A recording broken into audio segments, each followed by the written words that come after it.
Now, let us start this lecture.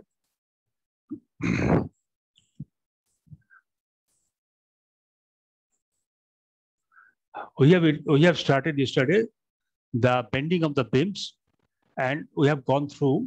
We have used a beam of this particular type of structure, which is of some certain appreciable length, and it is a cross-section area is comparatively irregular, of irregular shape, looks like a prism, triangular itself, but not square or round like this. What we have seen, what we have done that we have find out the center of gravity or centroid of the cross-section of the beam, and we have drawn a our three-dimensional coordinate system O, Y, X, Z from this by taking into account that centroid is coincides with the origin O.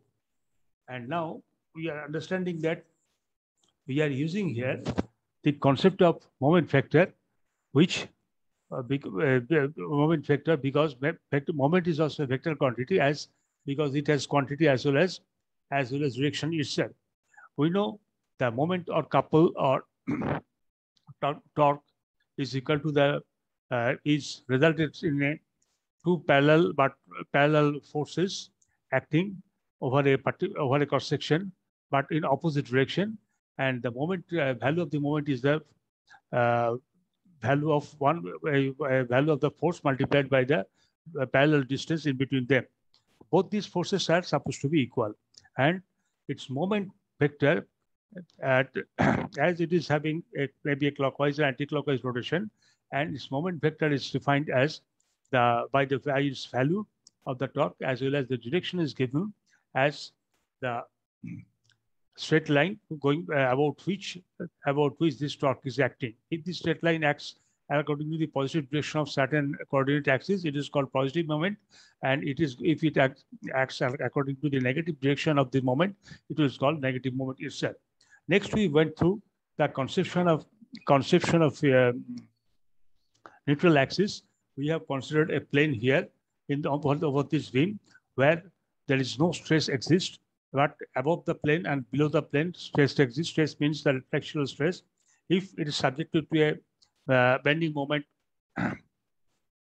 which results in a convex shape of the beam, then the concave shape of the beam, that bending moment defined as a positive bending moment, and upper part of the beam over the neutral axis is supposed to be under compression, and lower part of the beam is supposed to be under tension. But all these flexural beams will keep the beam constant beam in equilibrium itself. Next, what we have gone through different methods of bending of initially straight beams and having a uniform cross section. We have a cross section of cross section around triangular shape, but it is same area throughout this length. There is no abrupt increase or decrease in the section, and there is no concentration, no shear stress, no stress concentration in anywhere along its length itself. There we have three different methods of finding the bending and finding the torque, finding the flexural stress along the length of the beam. Here, what we have done, we have calculated the value of the flexural beam in terms of K into Y dash. Then we went the value of beta, which is the angle of the neutral plane from Y axis, and we find out what will be the value of beta in terms of moment of inertia along y direction and moment of inertia along yz direction. Next, by our calculation, we go through have further simplified a further elaborated value of sigma x of flexural stress, and ultimately Friese takes this form y into iy, z into iz divided by iyz square plus iyz multiplied by mz, where you know the mz is the bending torque, a moment torque, which is acting along the z direction of the positive direction of z-axis. Means we are having a torque which is acting in xy plane, and since every plane is defined by the normal over which is acting over it, this is given as mz plane. So the normal z-axis is normal to xy plane. So this particular moment torque is defined as mz, and y is the distance of the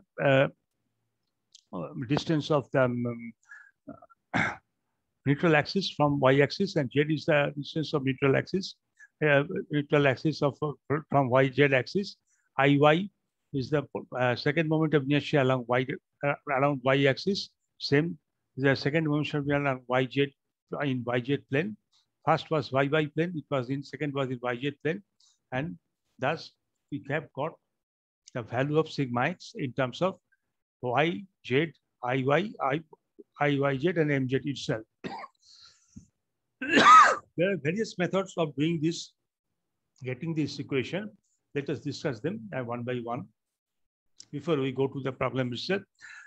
Now, if the beta, the angle between the shear and normal plane, and in the neutral axis, neutral plane, and which point of interaction with the cross section at the end gives us a line equal to BB, which we assume that the beta equal to which is having an angle equal to beta here. It is the angle this neutral axis makes with the y-axis itself. So we know that tan beta is equal to Iy by Ij. Now, if we want to make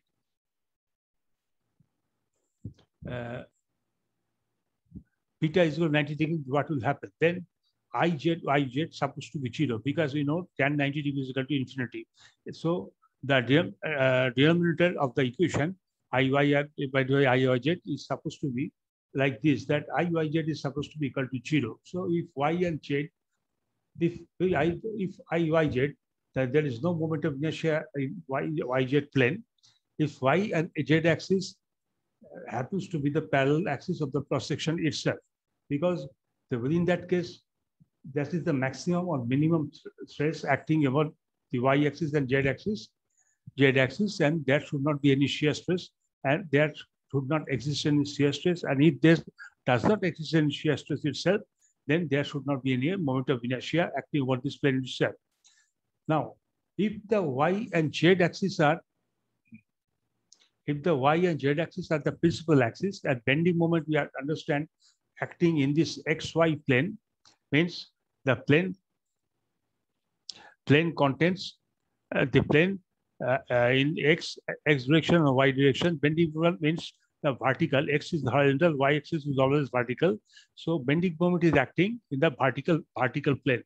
So the moment vector mz, which is along one of the principal axis. So moment vector mz is along z axis, and moment vector mz is also along y-axis. Y-axis is perpendicular normal to yz plane. So it is certain that mz or moment vector is creating the bending of our concerned beam itself. Now the beam bends in the plane of moments with the neutral axis coinciding with z-axis. Now the neutral axis we say coincides with the z-axis itself. Neutral axis means PV axis, which is the line of action, which is the line of intersection between the neutral plane and the triangular section itself.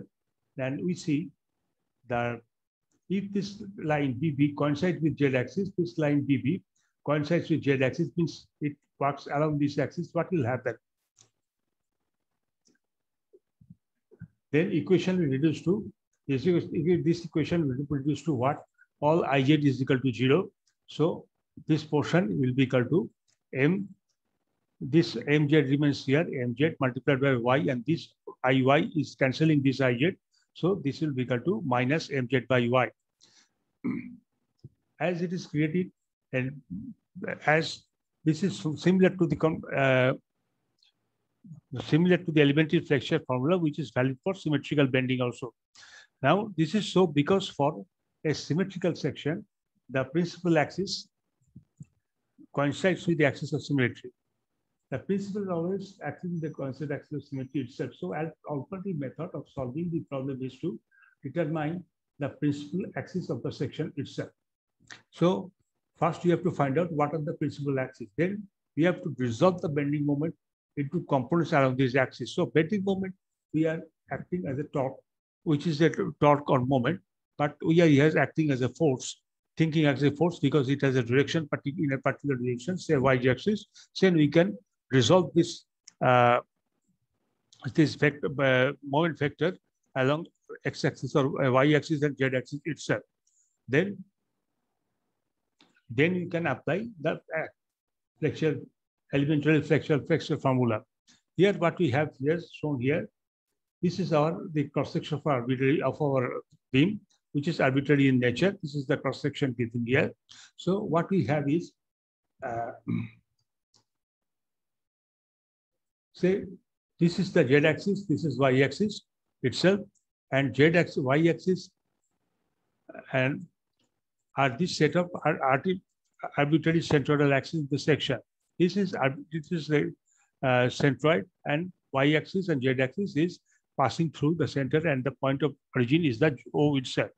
The bending moment acting in the xy plane with the moment vector acting z-axis. Bending moment, if bending moment is a think of a straight line force, it is acting, is direction is along the z-axis. So as a vector, moment vector, this is acting in this OJ direction itself. Next, if we think OY dash and OZ as a principal axis, which means the stress is maximum over these two, maximum or minimum over these two axes, then these principal axes are inclined with the y-axis like this, equal to theta itself. So if we use this formula, here, then and put this respective value, then tan 2 theta will be equal to 2i yz is equal to iz minus iy. Please, sir.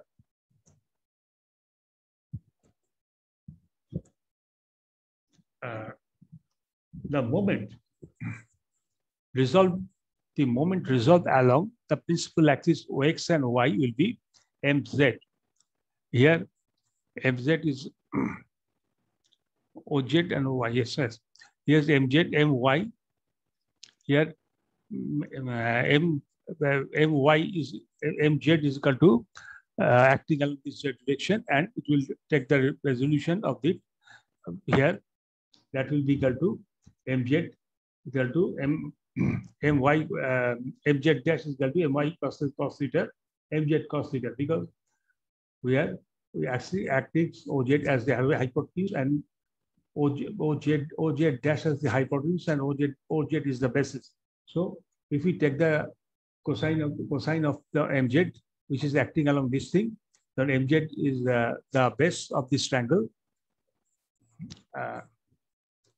No, mz is the I told wrong. Mz is the hypotenuse, and OZ is the base, and mz is acting along this z-axis. So it will along z, its component along z direction is mz cos theta, and component along y dash axis is mz sin theta itself. Now, for each moment, the elementary flexure formula can be used here. With the principal superposition, we can say my dash z dash is the bending moment vector along y dash direction, multiplied by z dash is the direction from the z dash axis of the constant area or strip divided by Iy dash is the polar moment of inertia in Iy itself, minus mz dash y dash divided by mz dash itself, which is the principal superposition. Is both stresses are calculated and then they are added together to get the final stress itself or the constant along the constant direction, that is along the x direction. Now it is important to observe that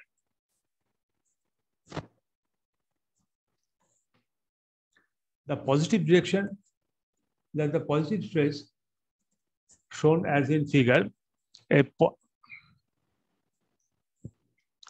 is important to observe that positive axis chosen axis is chosen as in figure 6.4 means like this.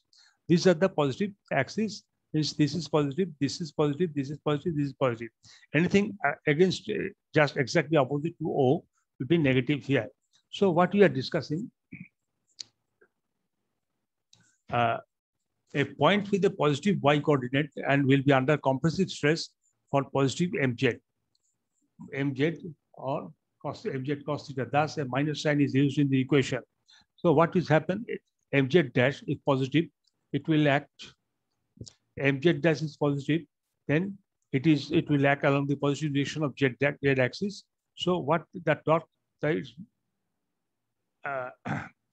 this moment of the torque thus created with concave surface over the surface. So it will create convex surface over the surface, but it is thus creating compressive stress, and thus it is have the negative side itself.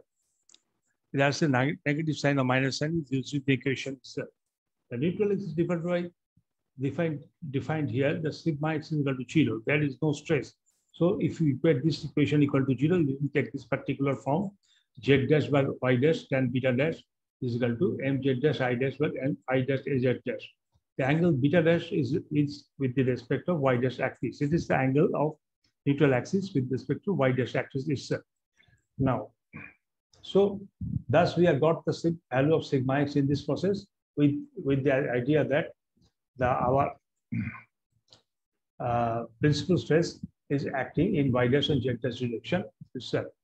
Next is the third process, the general process. What we'll do, choose a convenient state of coordinate axis OYZ, about which the moments and products of inertia can be calculated easily.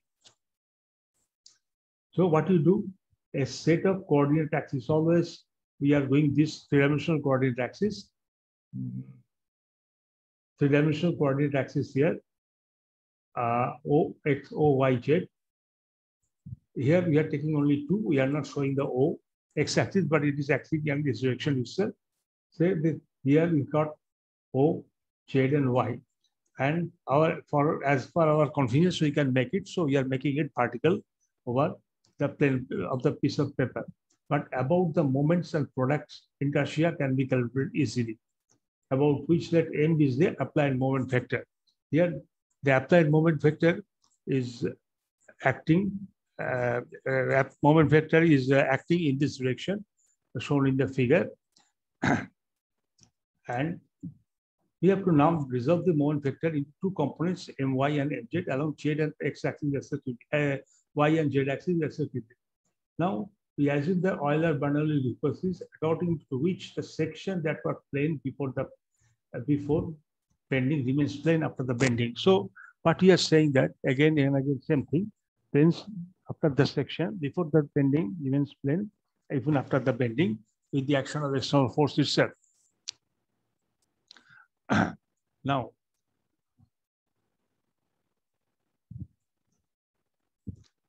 we assume the Euler-Bernoulli hypothesis according to hence the cross-section will rotate about an axis. Cross-section will rotate about an axis such as say BB. BB is always here. This is the axis BB, and it is always the neutral axis itself. If the cross-section rotate about the neutral axis, the strain at any point in the cross-section will be proportional to the distance of the neutral axis from the distal axis BB. So we are again going through the same thing. We are assuming plane of the section remains plane up before and after the bending. Then we are assuming the cross section can rotate about the neutral axis. About any axis, we like to rotate it about the neutral axis itself. So by rotation means we can have the bending moment here or bend here itself. The strain at any point of the cross section will again proportional to the distance from the bending moment itself. So the strain here is given as sigma f psi x is equal to k dash y dash. Well, k dash is a certain constant and y dash is the distance of the constant point from the from the neutral axis itself. Now, only sigma x is supposed to be non-zero because there is only one flexural stress available which is acting along x-axis. There is no flexural stress acting along y-axis, the z-axis itself. So sigma x will be this k dash y dash multiplied by e. So, or make it constant k into y dash. Y dash is the distance of the constant point into constant consideration from the neutral axis itself.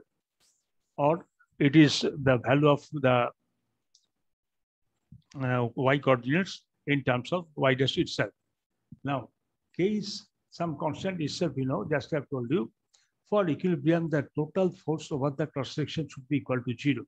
So, the total force, which in the force tensile stress multiplied by the cross-section area over which is acting, and the compressive stress load over the cross-section area where is acting, it should be equal to then equal to 0 itself.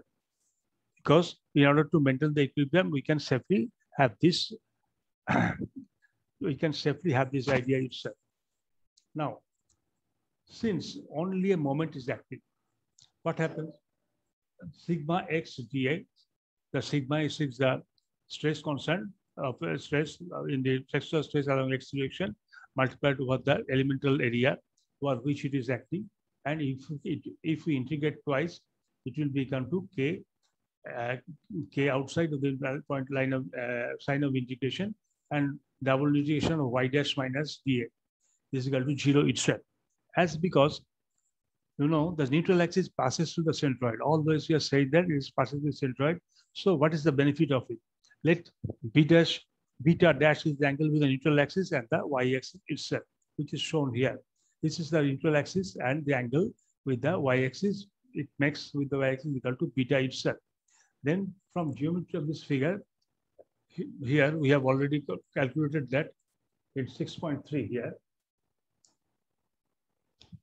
From this geometry, we have already calculated the value of y dash is equal to y sine beta minus z cos beta itself. So we can use this relation here also. Y sine beta minus z cos beta itself. We can use this relation. Now, for equilibrium, the moment of the forces about the axis should yield sigma x z dA, sigma z dA into k y dash z dA into my is equal to my itself. And the moment of the stress acting over the area, moment of the fractional moment acting over the elemental area from the moment of the fractional stress acting over the real moment element of area from z axis is multiplied by sigma x into dA into j. J is the distance of dA from the constant z axis itself, and double integration of sigma x y dA k y dash into y into dA the minus mz itself. So we are put the value of the sigma x here equal to k y dash and got this equation in this particular form itself. Now, if we substitute for y dash, we have substituted this value y sine beta minus z cos beta here. So then both this equation take this particular form. Y dash is multiplied by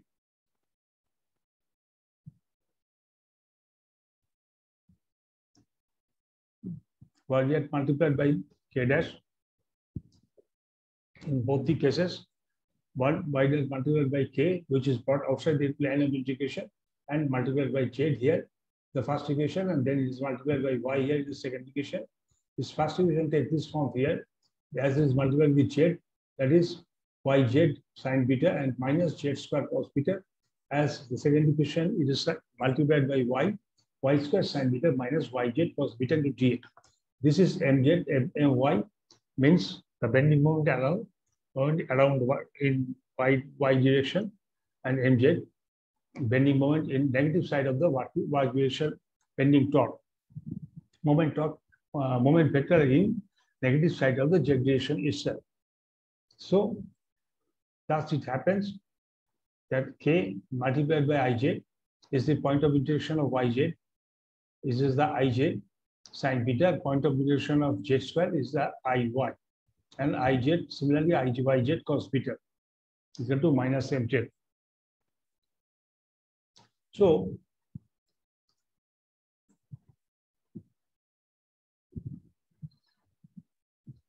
what we have here, this gives us the above two equations can be solved k and beta. These are the two unknowns. One is k, and is beta, and we are supposed to know iy, ij, and my and mz. If you divide each other, what will happen? This my and mz minus, and this proportion iyz sin beta minus iyz cos beta divided by ij sin beta minus ij cos beta. No problem. So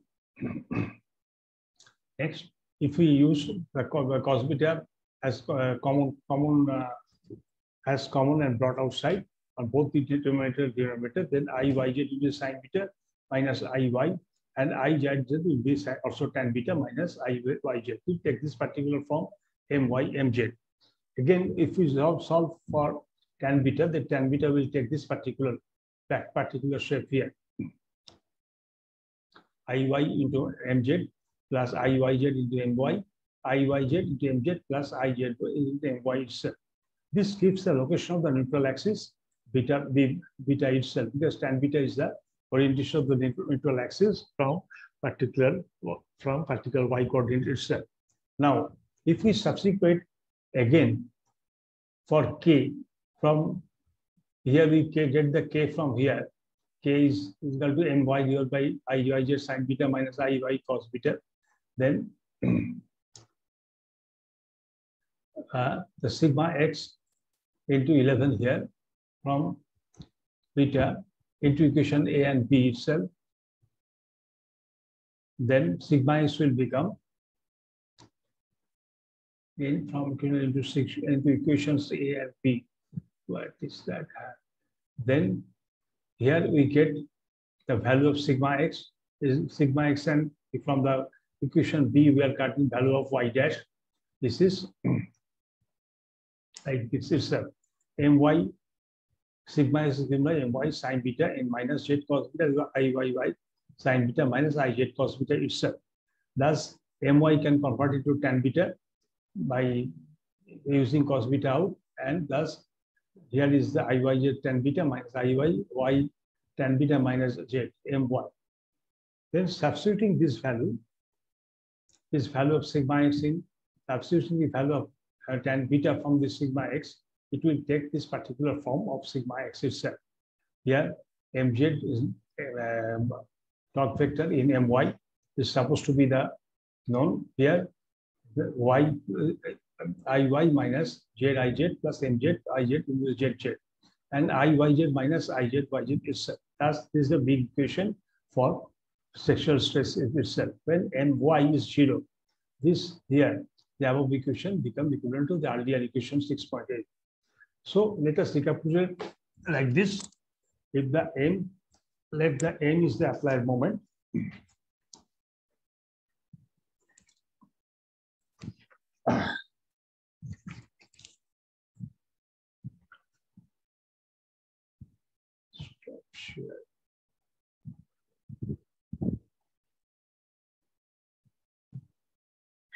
So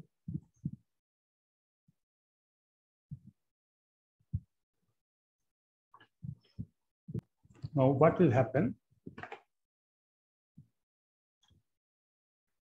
Say M is the applied moment vector. Method 1, what we have done is like this.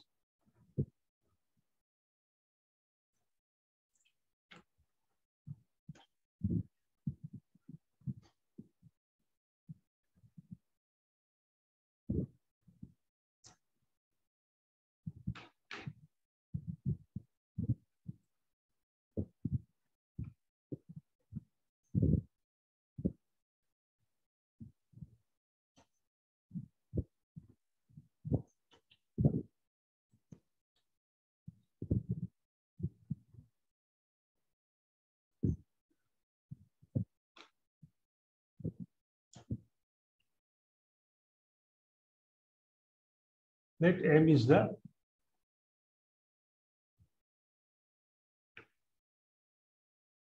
applied moment vector, is the applied moment vector. So what will happen? A central axis, choose a central axis, central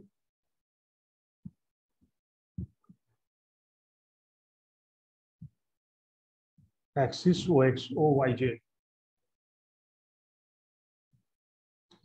So that Z axis is along M vector.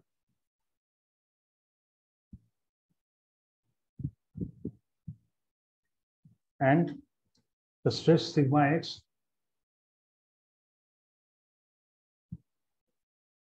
is the flexural stress. Flexural stress at any point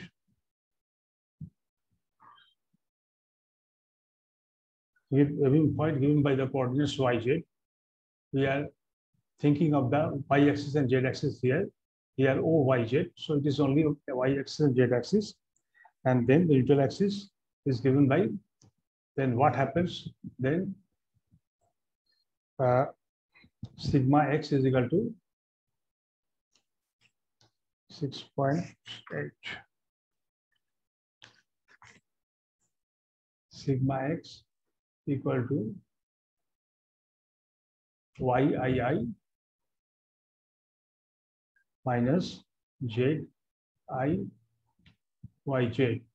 divided by IYZ square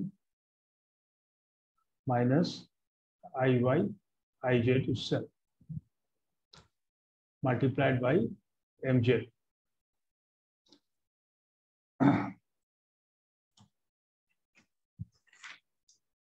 And second, for the second method,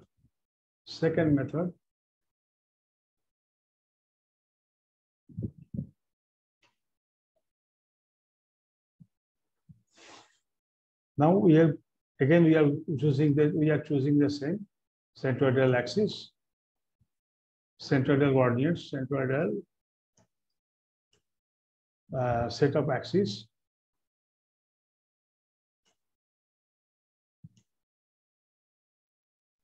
OYZ, Y dash Z dash. It is not YZ, but it is OY dash Z dash.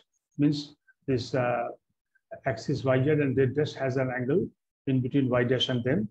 And we have said that Y dash principal stresses and YZ and Z dash axis is the direction of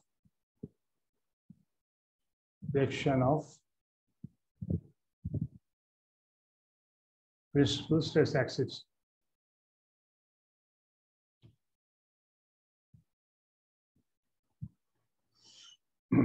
Thus, if we resolve into moment into component YRs, then we have moment vectors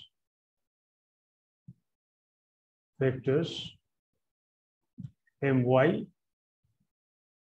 dash, my dash and mz dash, then along the principal axis.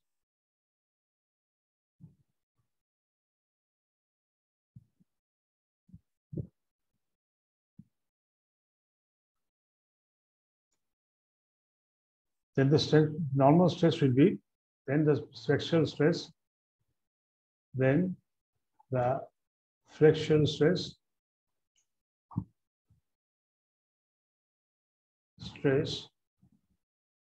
is now sigma x is given by the equation of stress given by the equation 10 itself, or it is like this.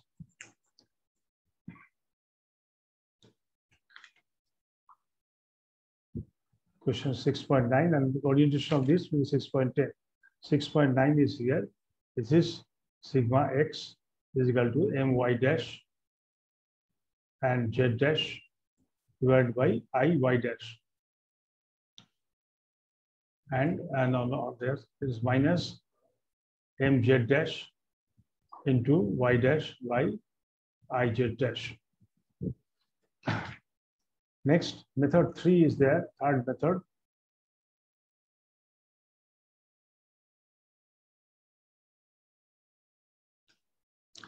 Now we choose a convenient set of centroidal axis again. Centroidal axis.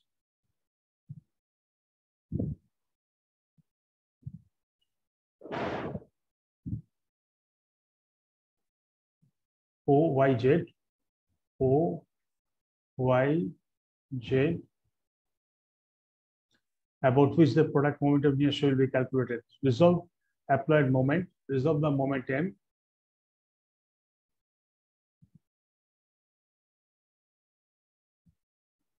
Resolve the moment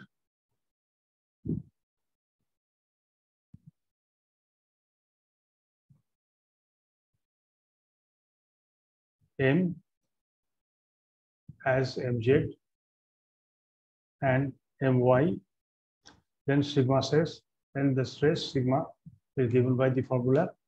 Sigma x is given by the formula, and big formula my, mz is multiplied by yii, ziz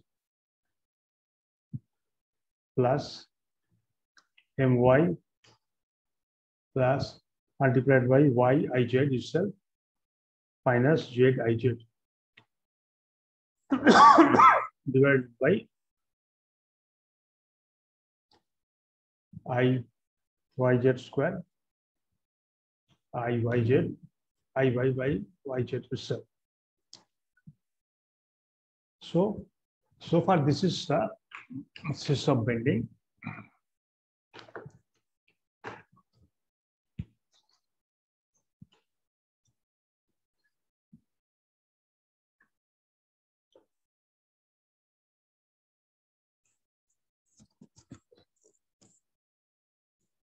So far,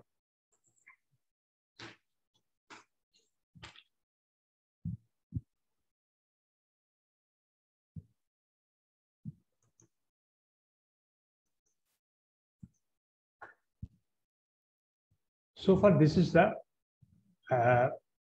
finish of the bending moments, and we will go through certain problems, workload problems here, discuss the workload problems, then go through the other hypothesis itself. Okay. That much for this today's class. Thanks for your attendance.